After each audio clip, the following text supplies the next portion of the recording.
kids, welcome to Gugu Kids TV। आज हम हिंदी स्वर और उससे जुड़े शब्द सीखेंगे, तो चलिए शुरू करते हैं।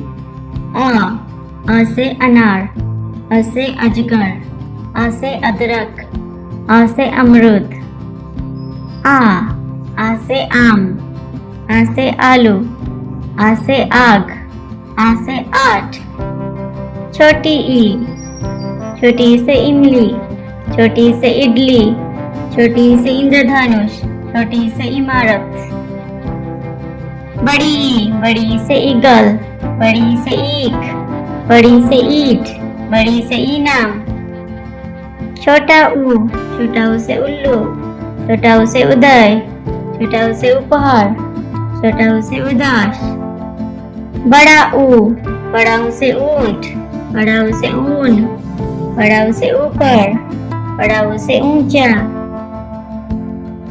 री से ऋषि, ऋ से ऋतु।